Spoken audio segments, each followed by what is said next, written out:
Rose. Ama namin, salamat po sa morning worship kanina. Salamat po sa nangyari sa namin sa iyo. Hihiling rin po namin ngayong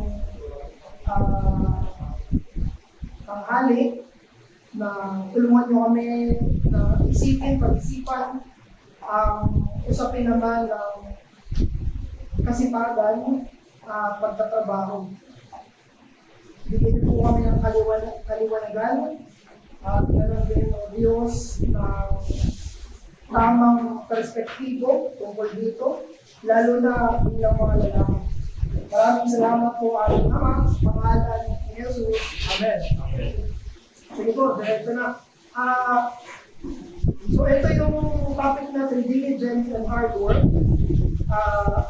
Ang trabaho ay parehong fulfilling at problematic. Yan yung meron tayong love and hate relationship sa trabaho. Gusto natin magtrabaho, pero minsan ayaw natin magtrabaho. Pero minsan naman gusto natin na may ginagawa tayo, pero minsan ayaw rin natin na may ginagawa tayo. So yan yung love and hate relationship natin sa work, sa pagtatrabaho. Sabi ni David Mathis, labor is painfully difficult and exceedingly rewarding. Konti ka agad eh. Ang hirap ng trabaho, pero rewarding din yung pagtatrabaho. Serious work in a fallen world is like childbirth in microcosm. It does not come easily, not if it counts. It's challenging, it's uncomfortable. We encounter obstacles, both expected and unexpected.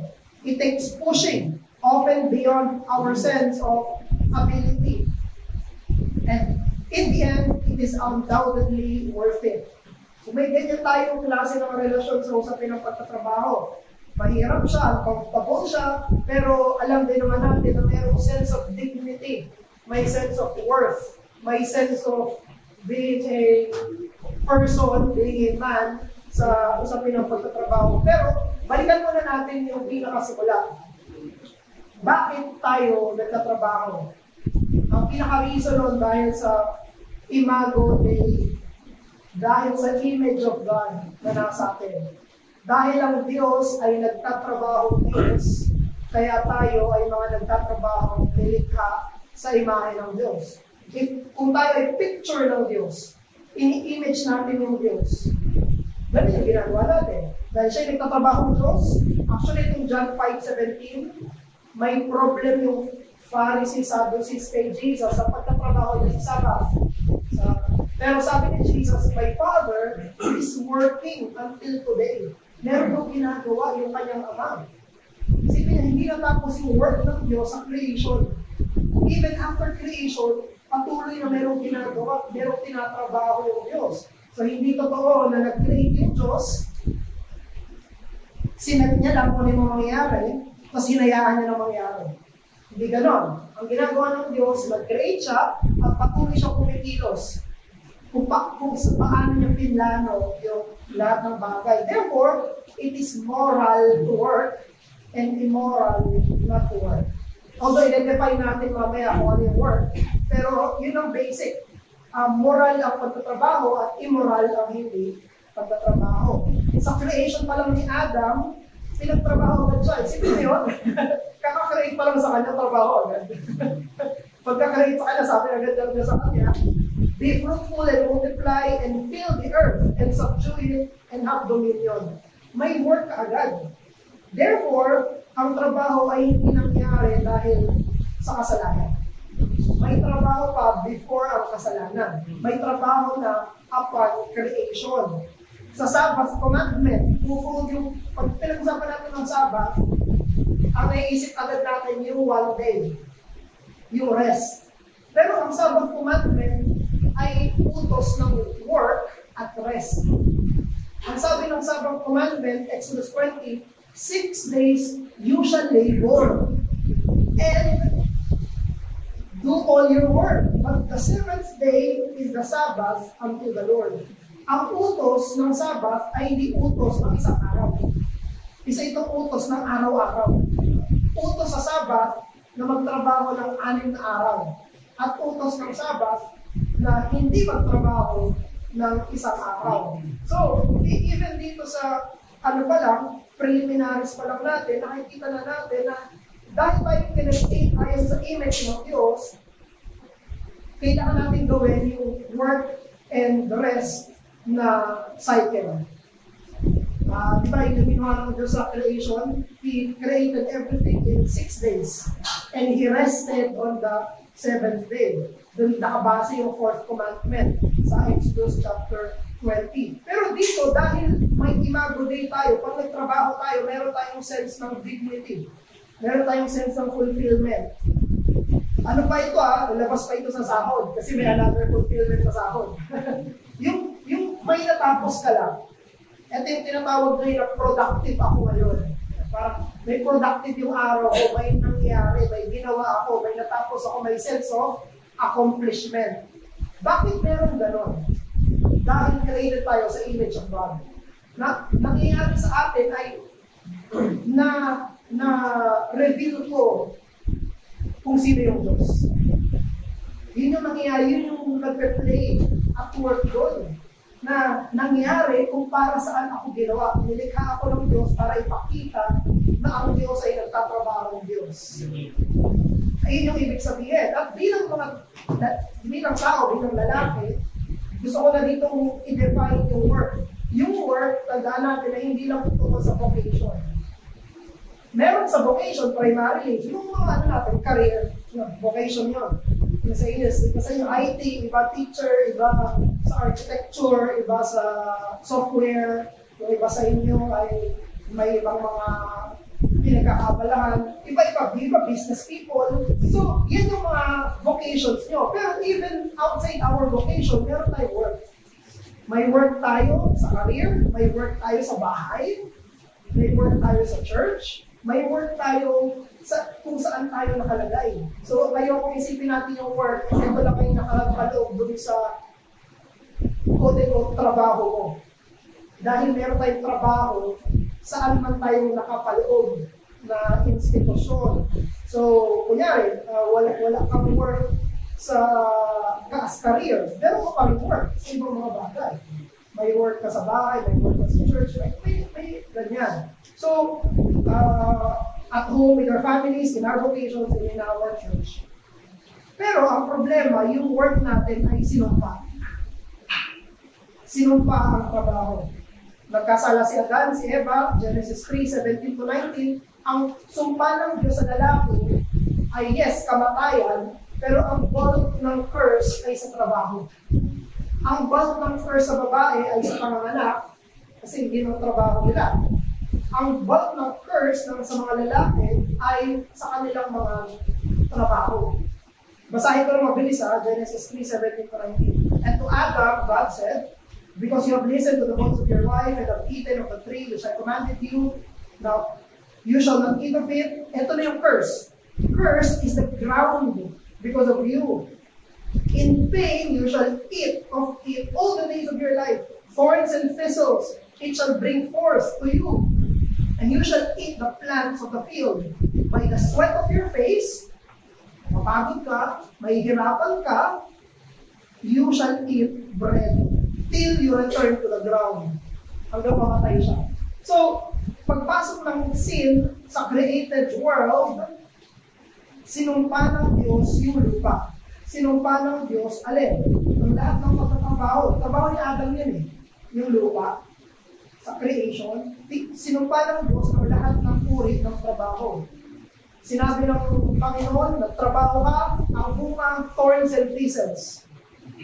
Sipin niyo yun, nagtrabaho ka ng bunga, tinik, mga ugat, yung parasitic ng mga plants, yun anong sinisignify doon? Unfruitfulness.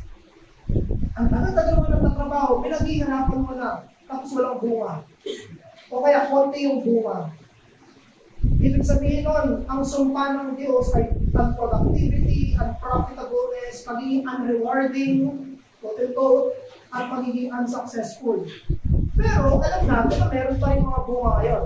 Pag nagtatrabaho tayo, kahit pa paano, Bakit Ano yung dahilan nun? Sa preserving grace ng Diyos. Ang sumpa niya, tinik, pero bakit may bunga pa rin? Kasi sabi dito Genesis 3, you will eat pa rin naman eh. Sabi niya, in pain you shall eat. Kakain ka pa rin. Mahirap na nga lang. May bunga pa rin yung pinatabahuhan. Hindi nga lang katulad sa paraiso. Ang sinabi doon, by the sweat of your face, you shall eat bread. Meron pa rin. May bunga pa rin yung pinagpapaguran mo. May bunga pa rin yung pinagtatrabahuhan natin. Pero ang pinagkaiba, it will never be easy. Kaya alahin natin na pag sinabing trabaho, mahirap yan.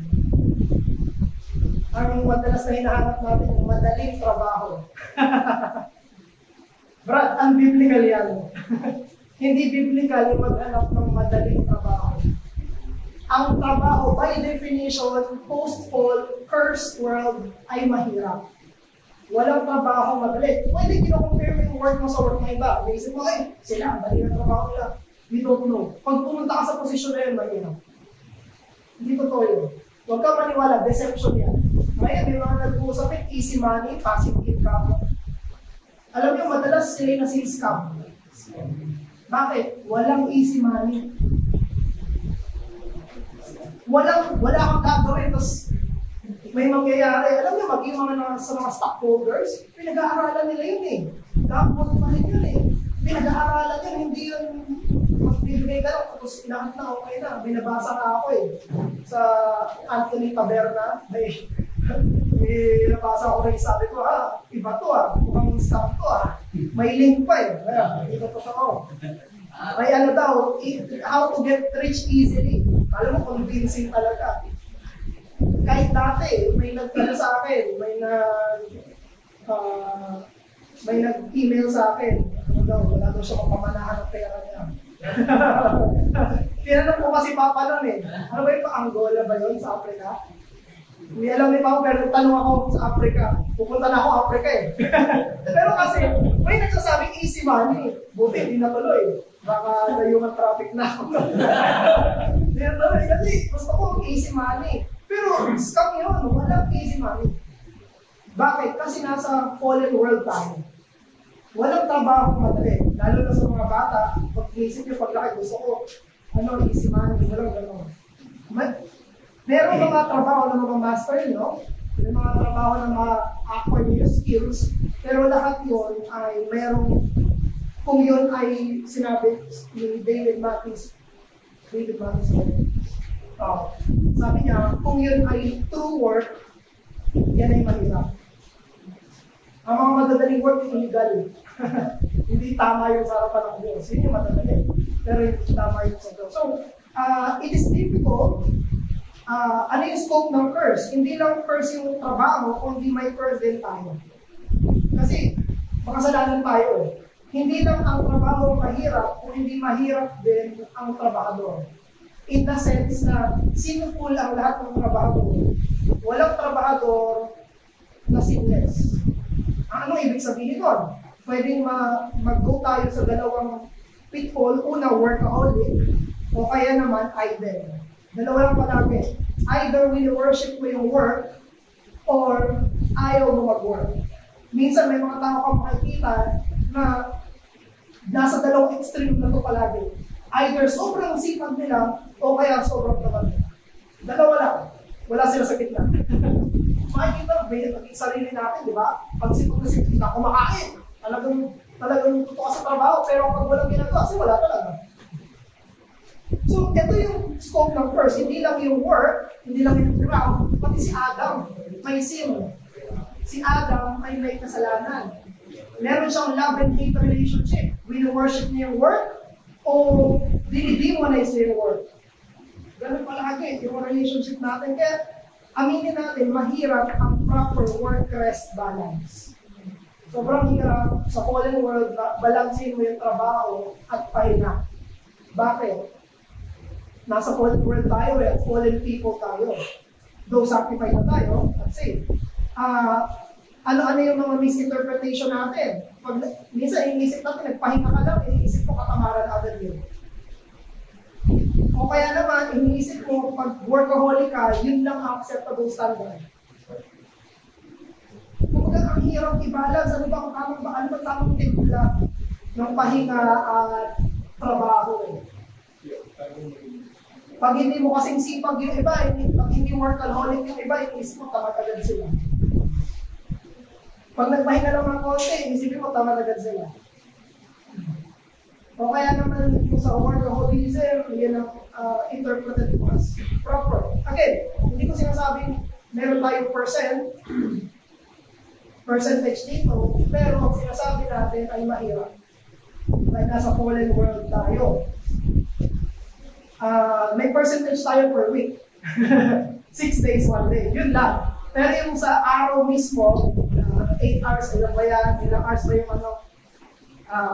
pwede natin pag-usapan yan. So, paano ang gagawin natin? Bilang mga Kristiyano, meron tayo dapat ang Christian work ethic. Na daanan na ito ni Arvin sa last study. Pero ano yung Christian work ethic? Ito yung pagtatrabaho bilang isang mananampalataya. Magtatrabaho tayo para sa bilang pagsunod sa ilalim ng Diyos.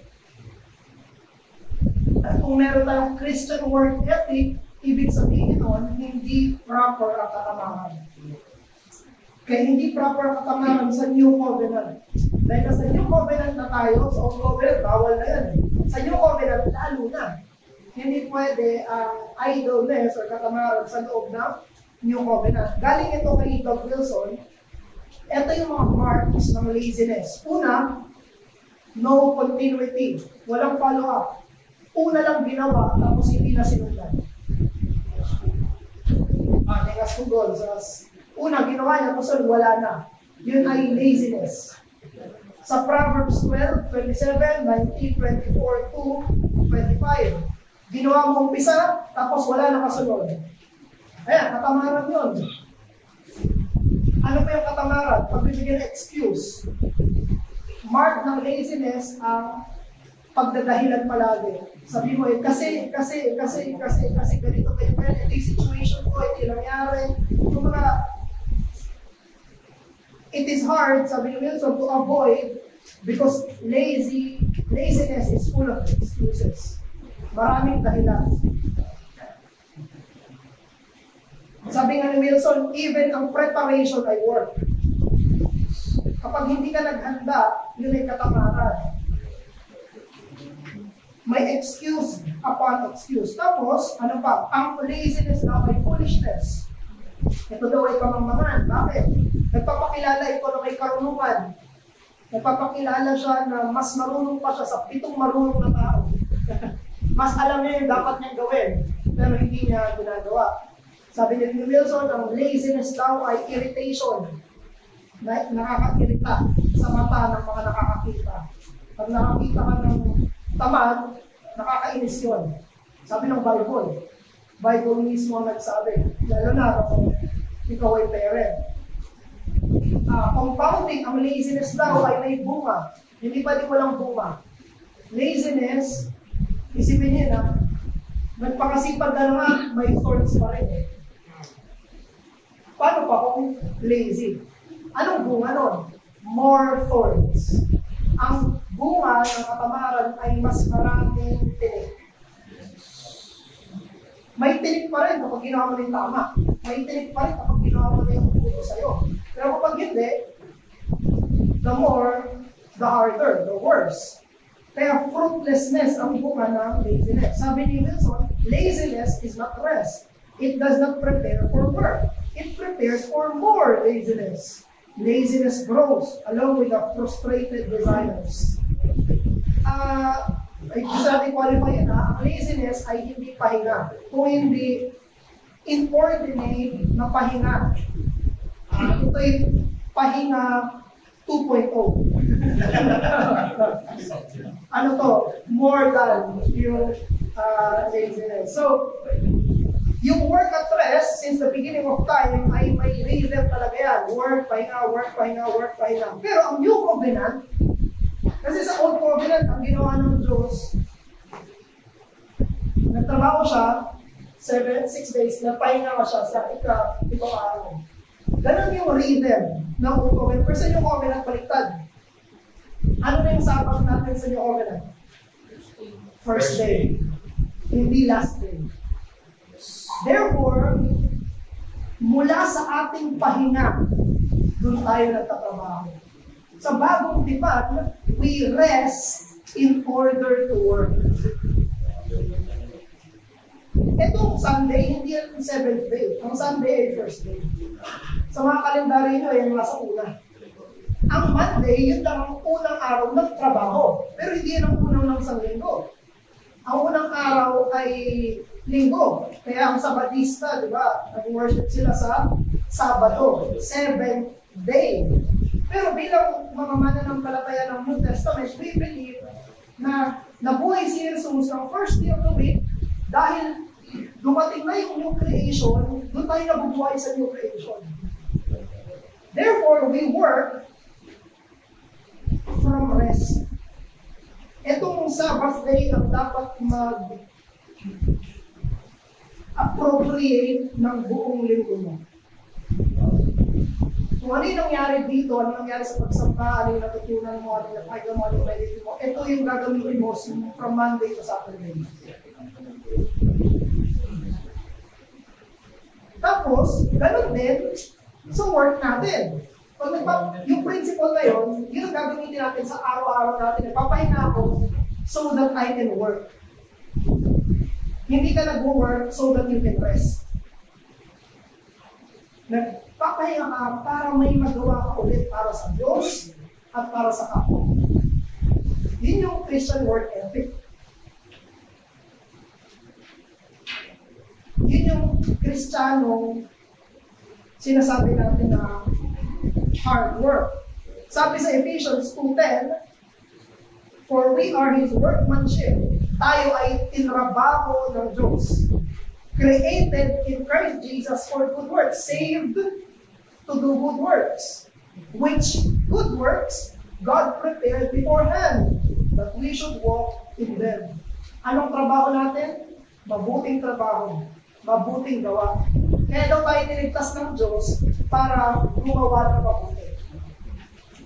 We are saved towards good works. So, ang dami ng good works na yun. Hindi lang yun ano. Tapos ang sabi pa ng Ephesians 2:10, meron daw siyang hinanda para gawin mo. May task ka na bukas. Meron siyang pinapagawa sa iyo. So, yun yung gagawin mo. Lalakaran mo kung saan yung mabuting gawa. Doon ka lalakad kung saan nilagay ka ng gusto mabuting gawa.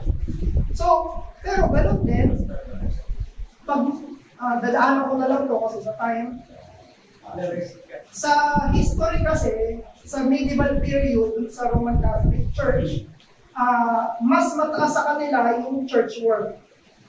Kaya gusto lang maging pare, maging mong, maging madre.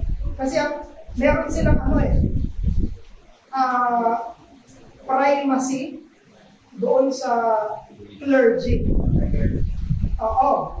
Pag nasa church ka nagtatrabaho, mas God-glorifying ka. Kapag hindi ka sa church nagtatrabaho, mas mababa yung work mo. Oo. Ganun yung sa kanila. Now, nung dumating yung reformers, sabi nila no. Sabi nila hindi. Sabi nila, may spiritual dimension pa rin kahit nasan ka. Sabi nila, hindi ang nag-glorify ang Diyos sa church work lang. Sabi ng mga reformers, kahit sa family work mo, pwede mo mag-glorify ang Diyos. Sa vocation work mo, pwede mo mag-glorify ang Diyos. Kaya hindi tayo naniniwala na Monday to Sunday, dapat nandito tayo sa Sunday. Hindi natin sinasabi na, dapat hindi tayo sa Sunday na tayo. Kasi meron tayong kanya-kanyang work na pinapagawa yung Diyos na nakaka-glorify pa rin sa Kanya. Pag nasa bahay ka, nagkasikaso ka, glorify sa Diyos mo. If you're a believer, kapag nasa harap ka ng computer ka, nagtrabaho ka, nakaka-glorify sa Diyos. If you do it by faith. Sabi nga ni Luther,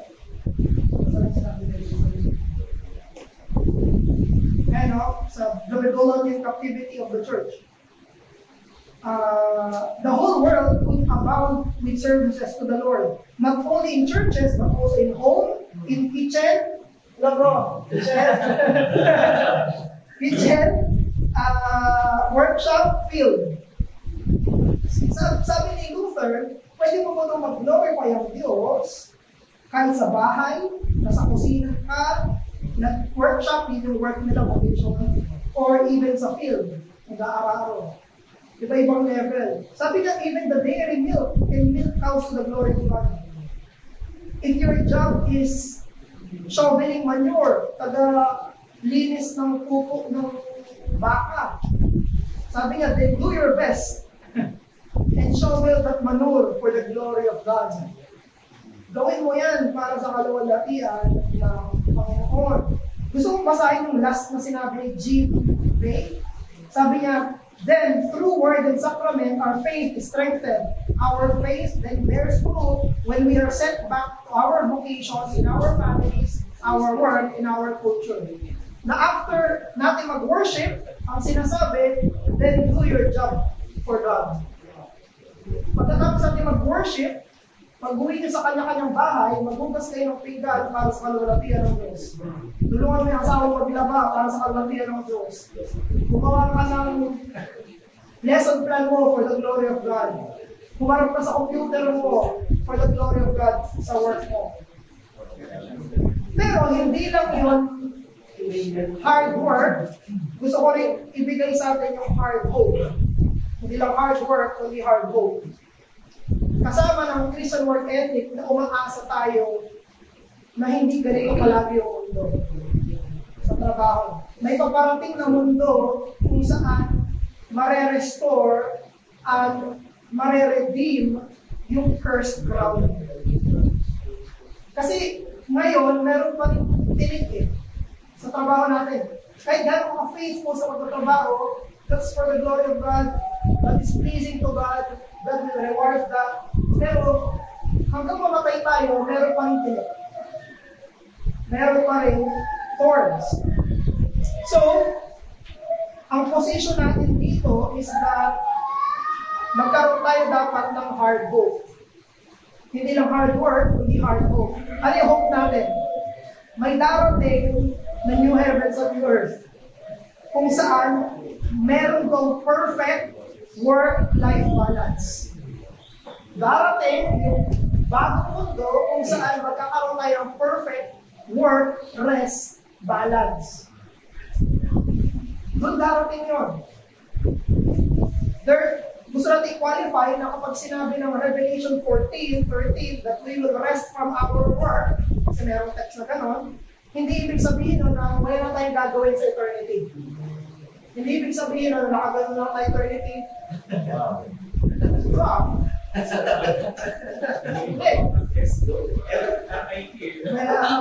Hindi ganon. Ang sinabi na rest from work ay rest from the curse ng work. Ang aalisin sa eternity ay yung sumpa sa trabaho, hindi yung trabaho. Sa eternity, we will work. Kaya mga Christians, we should endure the suffering of work in this life. Kasi ba, pag nag-uusap kayo ng mga kapamilya mo, ang palagi mong usapan, gano'ng kahirap yung trabaho. Sa mga may asawa na, pag galing trabaho, sasabihin nila, ang hirap ng trabaho. Pag nag-men's meeting tayo, ang sasabihin ng marami sa atin, ang hirap ng trabaho. We endure. Mag-endure tayo sa hirap nun. Pero while we endure in faithfulness, umaasa tayo, there will come a time sa new heavens and new earth na wala ng curse yung work. Now, pwede natin pag-usapan yon. Pastor, paano mo nasabi na mag-work pa rin tayo? Meron akong 4 na reasons. Una, again, ang work ay binigay ng Diyos bago pa yung kasalanan. Yun yung una kong reason. Dahil may work bago yung fall. Therefore, may work sa restoration ng Diyos. Pangalawang reason ay yung parable of talents. Sa Matthew 25:14-30. Naalala niyo yung pera talent. Binigay yung isa ng 10, isa 5, isa. Now, iniwan sila ng master. Pagbalik ng master, hinihingi yung bunga ng pera na yon. Anong inaasahan ng master? Na merong bunga. Ibig sabihin, nagtrabaho sila. Sino yung hindi nagtrabaho? Yung may isang talent. Tinago niya. Ano ibig sabihin? Hindi niya pinagtrabahuhan. Anong patunsa sa kanya? Eternal damnation. Pero kung sinyong pansinin, ano yung reward sa mga nagtrabaho? Kung familiar kayo dun sa parable. Yes! Ang reward ng master sa mga nagtrabaho ay greater work. Ang sabi ng Panginoong Jesus, dahil mapagkakatiwalaan kayo sa maliit, pagkakatiwalaan ko kayo sa malaki. Ano yung pinagkatiwala na maliit? Work. Ano yung pagkakatiwala na malaki? More worthy, more dignified, more fulfilling, more rewarding, more productive, more successful kind of work. Yun yung ibibigay ng Diyos sa eternity. Bibigyan niya tayo ng mas maluwalhating trabaho sa eternity. Sa parable yun, ha? Hindi sinabi, nagtrabaho ka ngayon, therefore, magpahinga ka na ng walang hanggan. Hindi. I will give you a better, glorified work. Pangatlo, sa number 3 na reason ko doon ay yung nature ng salvation. Ang salvation ay tinatanggal yung curse. Therefore, pag tinanggal yung curse, ang matitira ay yung work. At pag tinanggal yung curse, hindi lang tatanggalin yung tinik, tatanggalin din yung kasalanan natin. Kaya, kung iniisip nyo, ay, trabaho na naman sa eternity, aalisin ng Diyos yan. Ang bibigay sa atin ng puso ay gusto kong magtrabaho para sa Diyos. Yun ang ibibigay niya, perfect heart to work and labor. And lastly, ito yung final reason ko, isa sa mga pinakonvince ako, Jesus. May tanong ako sa inyo. Si Jesus ay nabuhay na from the dead. Resurrected na siya, umakyat na siya sa Ama. Ang tanong, anong ginagawa ni Jesus ngayon? Nagpapahinga ba siya? Wala pa siyang ginagawa. Post-glorified ko si Jesus ang firstborn sa creation. Glorified si Jesus. At yung glorified Jesus na may perfect humanity, glorified humanity, anong ginagawa niya? Nagtatrabaho. He's interceding for us. Trabaho niya yun. Ano yung sino nagbigay ng trabaho? Ama. Ginagawa pa rin ni Jesus hanggang ngayon. Yung trabaho niya. Therefore, napaka-inconsistent kung iisipin natin na si Jesus ay nagtatrabaho, tapos tayo we will have the self-same body and self-same glory sa kanyang glorified state. Kung after the glorification of Jesus ay nag-work siya, therefore after ng glorification ng believers, we will also work. Gusto kong, last night po, gusto kong i-contrast natin ko sa hell. Sa hell, wala nang trabaho. Baka isipin nyo kasi, pag wala akong trabaho, doon may satisfaction. Sa sinabi nila. Pero sa hell, walang trabaho. No work will be given to them. Walang ipagkakatiwala sa kanilang trabaho, pero walang satisfaction. Compare that to glory. Merong trabaho, pero merong satisfaction. Compare that. Wala silang trabaho, pero wala rin silang rest. Pero sa glory, may trabaho at may rest. Yun ang hope natin. Ang hope natin ay maging mananampalataya, ang mga hindi mananampalataya, so that we can work for the glory of God. So, final na lang, sabi ni David Matthew sa last, work is good and work is cursed. Such is our lot in this age, until the creation is set free from its bondage to corruption and enters with us, the redeemed, and the freedom of the glory of the children of God, Romans 8:21. Even then, we will not sit around and doing nothing. Sabi ni Matthews.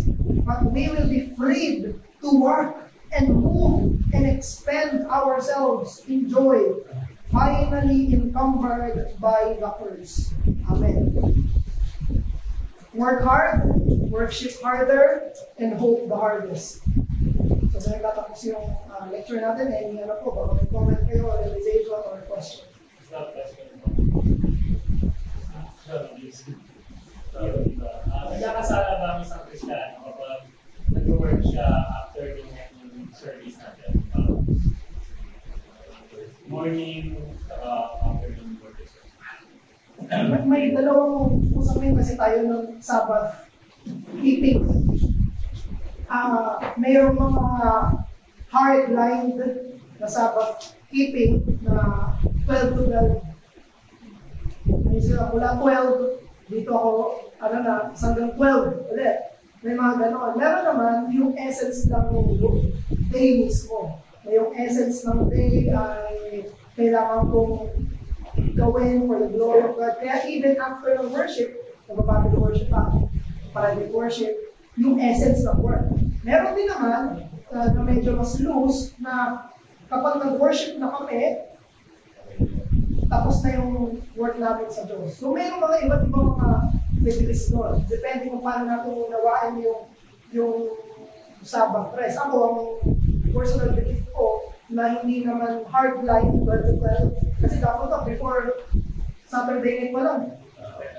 Hindi yun parang 12, doon na ako doon na ako. So, may ganon, pag hindi ito parang hard line time to time. Pero nandun ako sa gitna na yung pinaka-essence ng day dapat yung ibigay sa Diyos.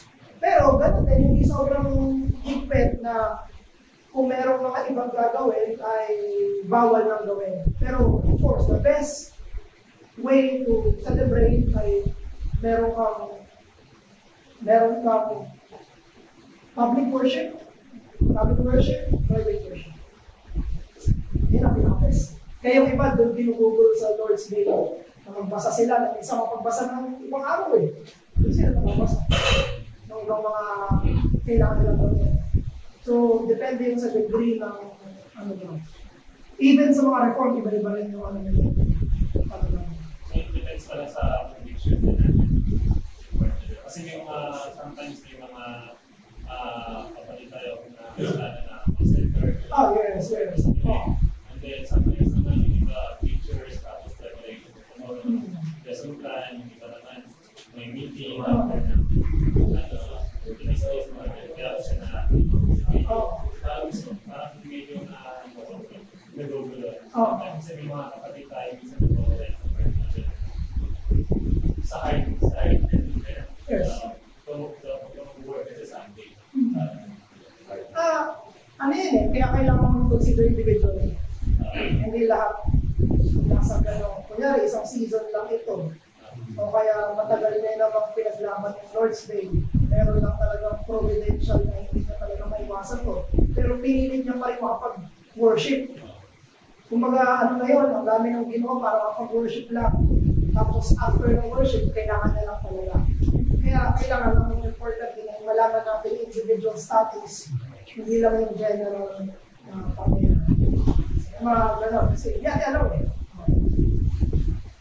other, hindi ko marla.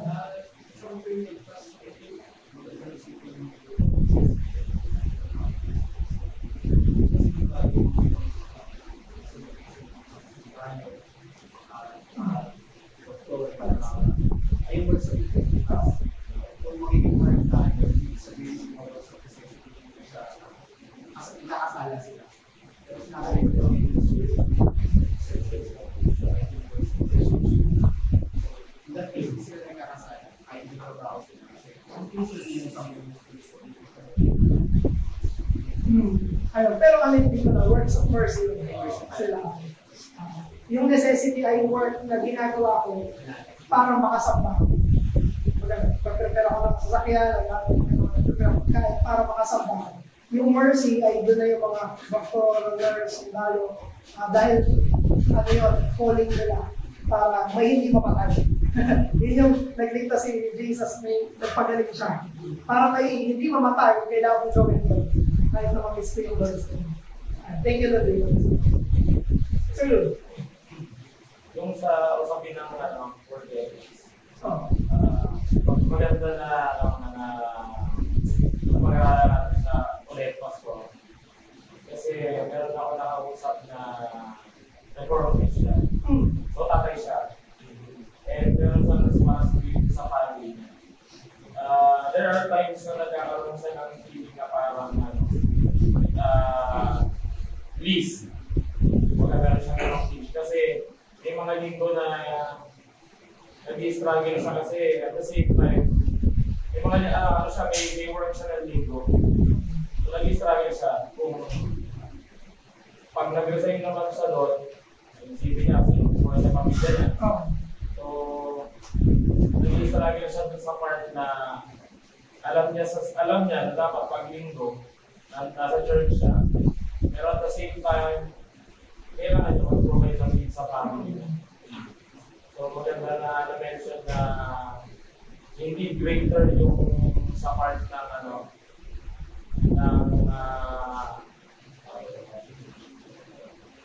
tawag kayo, bakit mo kanina Pasko?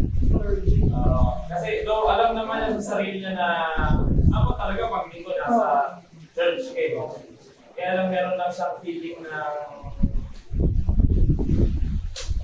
hindi niya alam kung ano yung sa kanya ng ibang mga Christian dahil inconsistent siya pag linggo dahil nga sa part na yun. So ayun, dahil natanong nila naman ni Edgat na ano ko lang pastor na mention ko lang. Kasi kumbaga ako aminado ko nung nagsisimula tayo, gano'n ang tingin ko talaga. Ang isang member or isang Christian parang nakikita ko na hindi na kaya nag-give up yung linggo para lang sa Lord's Day. Pero na akong thinking nun na dapat i-give up yung linggo. Talagang huwag ka mag-work. Pero at the same time, dahil nga nabanggit ko kanina, Pastor Joseph, na dapat tingnan natin yung estado ng member na yun, yung Christian na yun.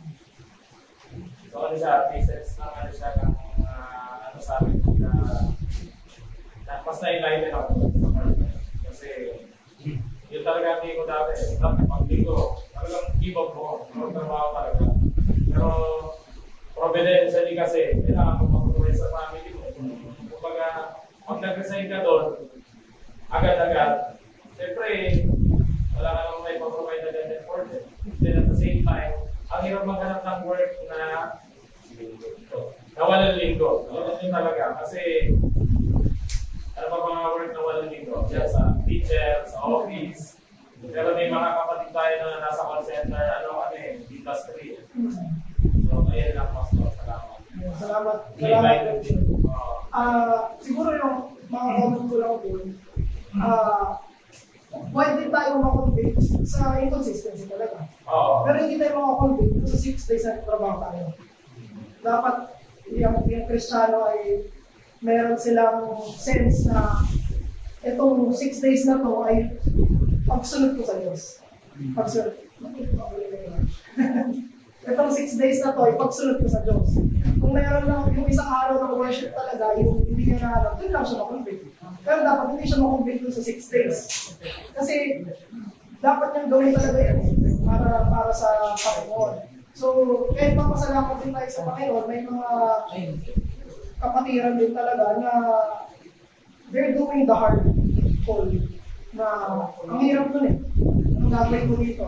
Kaya it requires planning, praying, it requires seeking God kung paano yung gagawin ko. At tayo rin para sa akin. Para hindi tayo magde-demand lang na ganito nang hindi ina-understand. Pero kasi ako kasi nung kaya ako ganun, I think kasi nung ako na nag-work, talagang ginigib ako yung trabaho ka. So may sense ako na dahil nagawa ko, dapat magawa ko. Pero na akong ganong Pastor. Kasi ganun ako Talagang paglinggo, kahit may trabaho talaga, give up talaga yung trabaho. Nabahala na kung may makakain ka bukas o wala. Sa sasambahan na hindi. Iba-iba nga ang ano Situation. natin, ang situation. Kaya, Thank you, sir. Other, sir, ma'am, Kung sa mga trabaho namin dito, good needs na tayo masabi nga rin sa tao na pag-motivate ng course na in the future, alam mo, mag-ano, pipit sa isang situation. Kasi kung isang natin na yung situation dun simula pa Before. nakikita na natin na yung decision natin, bago mangyari, bagay. Since alam naman natin na hindi pa rin yung mga naging doktor, so ang sinasabi natin, sinasabi natin na hindi ka spiritual, puro ka sa church, pero inaano ko lang yung level, paano kaya yung papaprioritize sa Yes. Tama yun, sir. Ano yan eh. Preparatory. Doon yung iniisip ko ano mangyayari dito. Ang case lang is kapag later na naging Christian, kapag later na sila naunawaan yung importance ng birthday, doon mahirap yung situation. Pero kung nandun tayo sa kalagayan na alam na natin yung Christian sama, talagang hindi na natin recommend dapat yung mga araw na trabaho na may alam natin araw ng linggo. So, very maganda yung sinabi mo sa linggo na kailangan may preparatory work, yung worship-work balance. Kaya hindi natin in-encourage na malaki sahod dyan, pero mapabayaan yung linggo. Hindi ko i-recommend kay like yun. Hindi ko i-recommend sa mga estudyante natin. Kahit silang PME ka, ito ba, mag-usap-usap sa taas eh. Na ang pinag-uusapan namin, kung hindi sila ng work, na mayroong free sila para sa worship. Baka may masasabi na rin sila.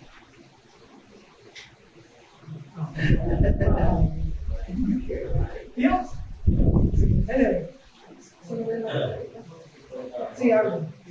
Siguro ako kasi sa pinapagtingin sa pinag-nurse sa red estimation of bakit may mga mga commitments, may mga itong uniforms na naninindigan na sobrang hard day nila. Talagang lahat ng paniniwala sa tekta na yun, sa denomination na yun, naninindigan sila ng Thursday, dapat or yung Sabbath, hindi mo dapat hiligin ito. Then, sumunod ako na bakit sila na ikaw nila, hindi naman gano'n. Pero naninindigan sila na yung Sabbath hinihiligan. Of course, very hard time yun, very simplified na simplistic na understanding. Pero kung sa kanila, nagiging example yun, ay nagiging example sa atin na kung nagagawa nila, bakit tayo na responsibility? Bakit natin bibitawan? Kasi in a sense, nagsisimula din eh sa mga maliit na optimizers na gusto na nakalimutan natin mga kasi mga kapatiran, kung naman tayo na ginagawa talaga lahat. Pero laging maganda ko na yung self-exam, ginagawa mo ako talaga lahat na makahandle ka mga university, nag-upskill ka ng mga skills na pwedeng makatulong sa'yo para makapag-negotiate na parang university. Kaya nandun sa business aspect din na gano'n. Ika nga nila, pag nabis mo yung university, dahil nasa dito na maraming mga mali sa task. Dito kasama rin sa nililibig like this, pati pagkanin natin yung future para mga bahay sa mga ngayon, ginapit sa university. Dito kasama sa careers na rin sa applications. And siguro, taking encouragements about isa na huwag dapat hindi na nakita history na napakalaga sa nalipag sa mga natin na affect ang university hanggang sa maging habit na kasi in the long term, yun yung bagong reality. Yung sabi dito, ay kung reality hindi pwede na i-compromise ng university para lang for the sake ng ibang purpose na mas sumapa para sa mga siguro make the solution na rin. Huwag natin bitawan yung sense ng holiness na i-inspire sa atin sa university o pinasabi. Dahil yun yan. Hindi ba Diyos provide ng trabaho? So bakit natin hindi tayo magsisiwala sa Diyos na provide tayo ng trabaho na hindi atin sa university? Kasi yung sa pinag-work ko sa pinag-work. Tayo earning naman. Hindi ka nila. Wala na mapek, hindi na mapek ko na tayo. Hindi na mapek ko na limitations ng skills na just na gusto mo mag-inig para natin. Hindi ka na buhay. Wala makakatawa. yung lubot na kailangan ma-inspire tao na ma-motivate tayo, na manindigan tayo na magsama tayo pala. Kaya, isa na po sa mga manindigan, hindi perfect sa tayo sa atin. Kasi, mas malaki po ako eh, mas sinabi mo na, ay, hindi bigyan ng combination. Pero totoo ako, talagang combination ko, talagang may ipapapakala mas talagang bigyan. Kaya sa mga ganun sa kailangan talaga natin mas maging prayerful. Kasi kailangan natin ma-counsel ang isa't isa. May usapin ng ganun para ma-manage natin kung ano yung present situation at ano yung truth ng scripture. Dahil kailangan din, kailangan may progressiveness sa understanding, meron din na progressiveness sa light ng scripture, sa illumination natin. Hindi kami siya black and white na alam ko, hindi ko alam. Meron din na progress, meron din na regress, kaya ito kailangan ingatan through scripture and prayer and counsel ng mga mananampalataya. Meron pa po sa work. Dalawang kas, siguro dun sa kalakayan kanina, ano po fitting yung Christian work ethics na pareho yung to work hard, tsaka to hope hard. So yung work natin currently ay hindi sa batayan na scripture. We can pray together as a church. Lord, tulungan mo kami kasi hindi ko talaga kaya, ang hirap po eh. Ito po yung providentially na work ko, bibiro ako, ganyan. Pwede po tayong magtiwala sa Diyos na magkakasama na ito yung work na gusto natin, na nag-honor kay God. Pwede po kasi magtanong ko, yung meron po kasi yung narinig na teachings before na parang dahil Kristiyano ka na, dapat wala na daw thorns. Although hindi po yun yung nandito, but tama po ba yung thinking na while we're waiting for yung consummation ng pagbabalik ni Cristo dun sa work na without thorns, hindi mag-increase po ba na Less thorns. dahil sinasanctify tayo patuloy ng Panginoon, nagbabawasan po yung, or nag-i-increase yung virtue na, Lord, I want to joyously work for you, or mas nagiging hopeful despite na hindi fruitful lagi yung work na ginagawa ko. Tama po bang disposition when it comes to God's work? Ang makikita natin sa scripture, in season or out of season. Maganda yung preaching ng Pastor din. In season and out of season, mabunga man o hindi. Pero sa pastoral kasi, sa 2 Timothy, pero apply natin sa ordinary work, in season or out of season, we still work. For the Lord, hindi nakabase sa fruit yung gagawin natin, nakabase yun sa pinapagawa niya sa atin, ang yung pabuti ang manululot sa iba, o maluwalhati yung Diyos dito. Kumbaga, fruitful or less fruit, mas maraming thorn, mas konting thorn, nag-wait mo pa rin siya para sa glory ng Diyos. Yung mga bondservants sa Colossians 3, saka sa Ephesians 5, yung mga bondservants, mahirap yung word nila. Ang pagkakala mo, wala silang salary eh. Meron na sila provision bilang part ng household. Wala silang promotion. Hindi sila promote. Old Testament slaves ko natin, pakipray. Dito, hindi ko alam, sa Roman slavery. Pero kung sabi pa sa kanila, bakit faithful sila? Work sa kanilang masters. Ang kailangan na rin, maging Kristiyano sa trabaho pinalalagyan nila. Dumandaman o hindi, yung benefits nila. Sahod nila, promotion nila, success nila, ang call nila mag-faithful sa Panginoon. More thorns or less thorns, pero walang thornless na work. Yun ang ano bro, kasi hindi ko talaga hindi natin may sabihin na after this mo, wala nang, hindi na mahirap ang trabaho. Ayun. Or baka iba yung ibig niya sabihin about words, hindi yung patungkol sa hardship na baka meron sa ibang pinapatukulan about words. Hindi yung pag sinabi kasing no words, parang din sa mundong nahulog sa kasalanan, para hindi ka na doon ang umuhay. Eh, meron pa rin tayong obligation even with the people around us.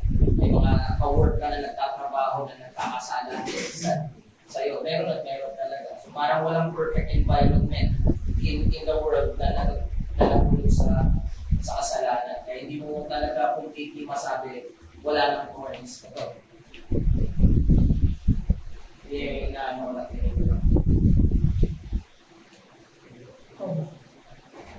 Sige. Meron pa po.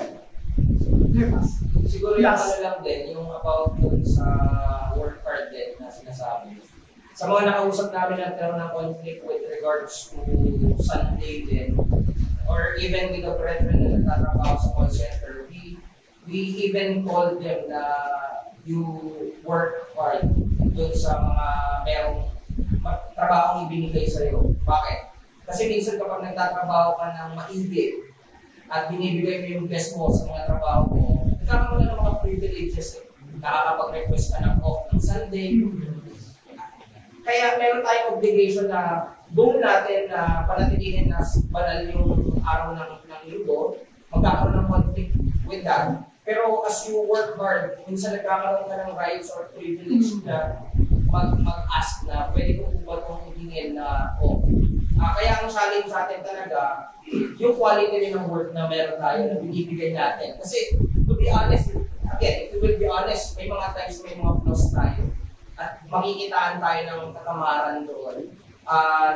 Yun yung mga dapat din natin i-sacrifice. Mapabanal, mortify yung laziness, let's prepare for it. And even yung sinasabing pananalangin, we pray for having an off on the Lord's Day. Sabi nga ni Kuya kanina, bilang estudyante, dati ang pag-aaral pa rin trabaho is maging ang mga bata na nag-aaral, they need to work hard or study hard sa academics nila. Kasi ang tanong niya, paano pag may mga preparation for Sunday para sa Monday na pasok? Okay yun. Maganda na mag-prepare para mas makakapag-work ka ng better from Monday to Friday. So, okay yun. And everyone should learn to have a responsibility, but that responsibility is not separated sa pagtingin mo sa Diyos. And again, kahit yung mga tao na hindi nakakapagano ng Lord's Day, ay sinasabi ni yung qualifier na hindi agad-agad. And we need to understand that, and we need to pray for that, and we need to help that person na makita na meron siyang dapat ipaglaban bilang Kristiyano. Kasi hindi talaga normal sa isang Kristiyano na binabaliwala yung araw na ikinalaga para sa Panginoon. Para sa Panginoon yan eh. Kaya yung kahit nga doktor kahit nga yung mga sundalo hindi habitual sa kanila na wala ng linggo. May mga times na wala sila ng linggo para sa panambahan, pero nandun sila kapag mayroong pagkakataon, i-involve nila yung sarili nila sa gawain ng Panginoon. Kasi yung gawain ng Panginoon, nandoon sa araw ng Panginoon. We need to do that. At tapos maganda rin yung tinurong sa atin, hindi lang tumutungkol sa church. Kapag nasa bahay ka at pinagiling mo lang yung pamilya mo, nagtatrabaho ka din nun. Kaya nga maging yung may time ka para makapaglaro sa anak mo, mukha yung wala lang, hindi sure. Pero alam mo, pwedeng maging work yan nag-gain mo yung family mo, yung trust, you want them to gain yung pagtingin nila sa iyo. Di ba minsan may mga tayo sa malayo yung loob ng anak kasi hindi trinabaho ng tatay o hindi trinabaho ng nanay. Maging doon, meron tayong mga trabaho. So, marami tayong dapat pagsikapan. Yung 6 days and 1 day na work and worship, those are work, pero kaya nga dahil Kristiyano tayo, there's satisfaction sa mga bagay na pinapagawa sa atin when we do that for the glory of our God. So, salamat, brothers. Medyo ngayon ko lang na-realize ibang tanong, pero anyway, pag-usapan natin later on. Madalamin po tayo. Diyos namin, maraming salamat po sa udyok niyo sa amin to work hard. to worship harder, and to hold the harvest. Tulungan niyo kami, Ama, na huwag pumunta sa dalawang bangin. Bangin na puro trabaho, na walang pagsamba. At ganun din, ay puro pahinga, na walang trabaho. Iligtas niyo kami, O Diyos. Napakahirap sa mga salanang mundo. In our sin, and in the system of the world, madali kaming gumewang, madali kaming pumunta sa magkabilang panig, pero umaasa kami, O Diyos, na kasangkapanin niyo ang salita para turuan kami na igalang ang pitong araw. 6 para sa pagtatrabaho at 1 para sa pagsamba at pahinga sa Ebanghelyo. Maraming salamat po. Lalo na kami bilang lalaki. Sa kapanin mo kami, O Diyos. At ito ang may turo namin sa aming mga pamilya, misis, kamag-anak, aming mga anak. Turuan niyo kami, O Diyos, sa ganitong usapin ng bukasyon, pagtatrabaho. May we also be always reforming pagdating sa pagtatrabaho. Reform us. In the name of Jesus, amen.